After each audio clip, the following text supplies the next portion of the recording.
pessoal, tudo bem? Neste vídeo, nós vamos continuar falando dos elementos meteorológicos. Para ser mais específico, vamos falar sobre a evapotranspiração, que é um dos elementos que está associado aí à produtividade agrícola e principalmente ao manejo do sistema de irrigação. Nós vamos falar um pouquinho sobre os conceitos de evapotranspiração, para que posteriormente nós possamos fazer a estimativa, ou seja, os cálculos para determinar a evapotranspiração potencial.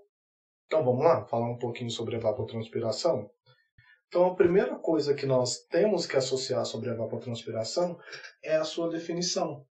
Porque, como eu já disse anteriormente, a evapotranspiração é um dos principais elementos meteorológicos que nós vamos estudar. A sua estimativa está associada ao planejamento agrícola e principalmente a sistemas irrigados. Por definição, pessoal, a evapotranspiração ela representa o processo de transferência de água para a atmosfera sob a forma de vapor. Esse processo decorre da evaporação direta da água da superfície do solo, dos rios, lagos e oceanos, além da transpiração dos seres vivos, especialmente a transpiração das plantas.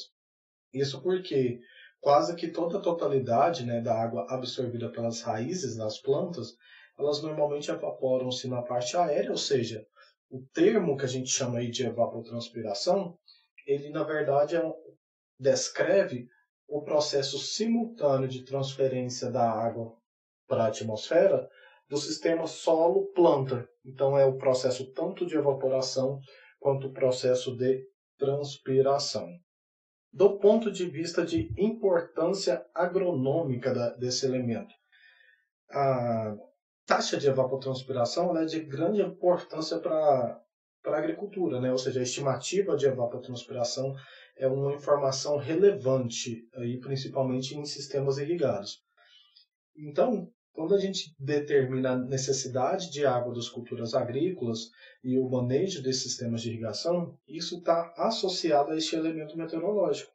Isso acontece porque a evapotranspiração das plantas vai variar de acordo com o estágio de desenvolvimento da cultura.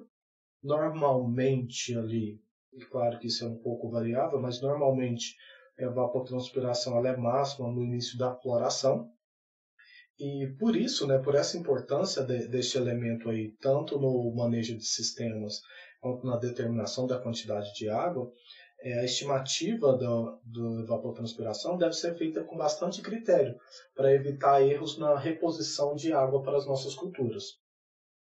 Então, se eu já sei que a evapotranspiração é o processo simultâneo de evaporação e de transpiração, ou seja, da perda de água para a atmosfera na forma de vapor por esses dois processos, o que é evaporação e o que é transpiração? A gente vai ver um pouquinho essas definições aí.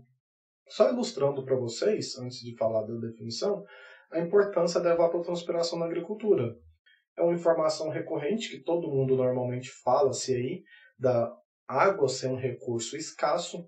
Também bate-se bastante nessa tecla, no sentido de que a irrigação é uma das áreas que mais consomem água.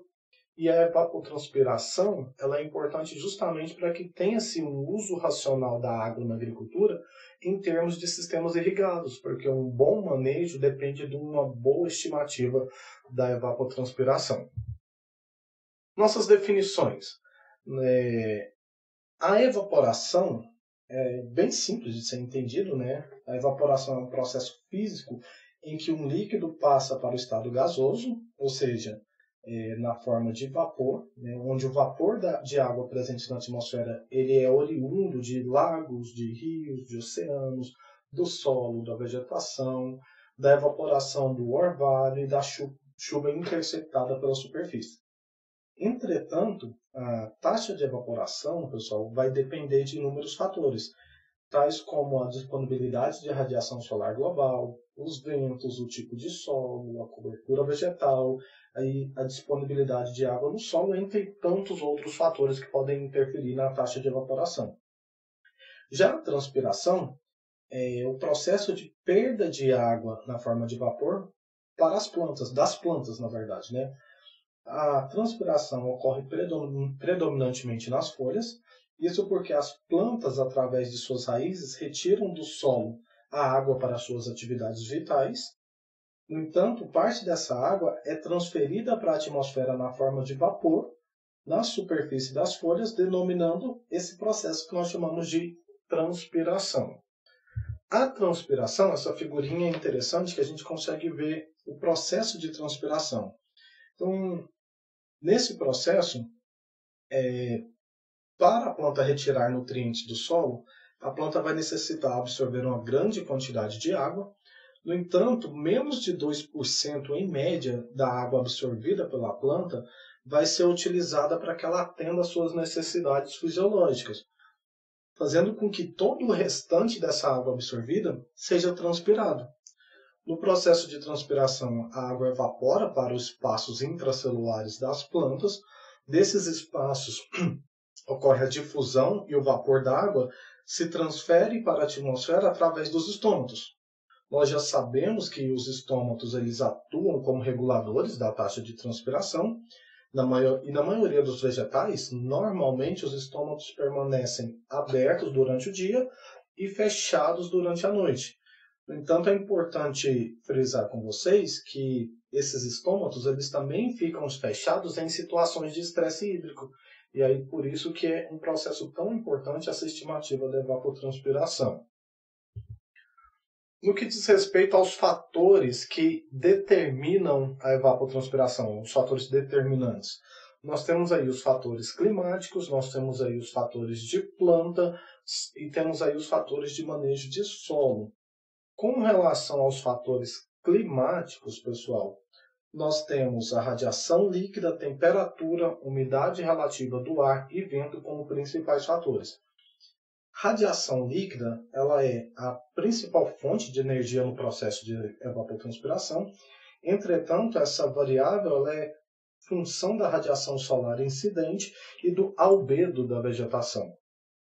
Já a temperatura ela pode provocar o aumento no déficit de saturação e também na demanda evaporativa do ar. Com relação à umidade relativa do ar, ela também vai atuar ali em conjunto com a temperatura. Isso significa que quanto maior a umidade relativa, menor a demanda evaporativa e, por consequência, menor a evapotranspiração. Já o vento, ele ajuda a remover o vapor da água próximo às plantas para outras regiões. E aí, esses fatores climáticos aí, em conjunto, né, o efeito combinado de temperatura, umidade e ventos, define o que a gente chama de demanda atmosférica por vapor d'água. Já com relação aos fatores de plantas, com relação a esses fatores, nós temos aí variáveis, ou seja, fatores como a espécie que interfere na evapotranspiração, o albedo interfere na evapotranspiração, o índice de área foliar e também a altura da planta e até a profundidade do sistema radicular. Eu até esqueci de colocar aí para vocês, mas a altura de planta também é um fator determinante aí na evapotranspiração.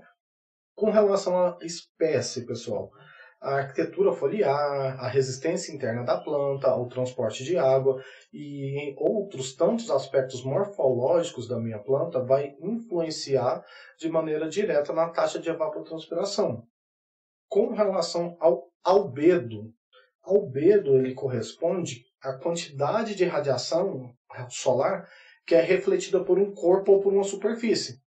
E, em específico, na vegetação, essa energia refletida, ou seja, esse albedo, vai influenciar na disponibilidade de radiação líquida na planta, e nós já sabemos que a radiação líquida também interfere na evapotranspiração.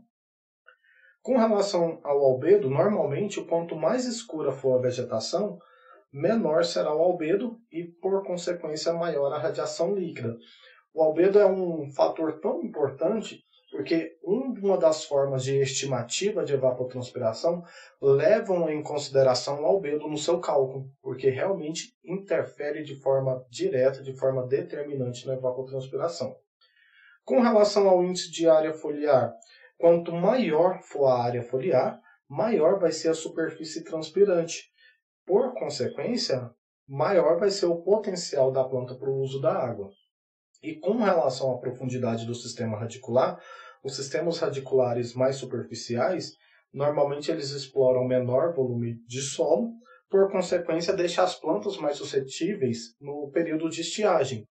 Eu comentei com vocês que a altura da planta também interfere, né, na evapotranspiração. Isso porque normalmente as plantas mais altas e mais rugosas interagem de forma mais eficiente com a atmosfera, porque elas normalmente necessitam de mais energia e, por necessitar de mais energia e por ter essa interação mais intensa, apresentam maior evapotranspiração. Com relação aos fatores de manejo e fatores do solo, nós temos aí o espaçamento e densidade do plantio. Só para vocês terem uma ideia, um maior espaçamento entre plantas permite um sistema radicular mais superficial, também possibilita um maior aquecimento do solo e da planta, além de uma circulação mais livre dos ventos. Tudo isso vai interferir para que você tenha uma maior evapotranspiração.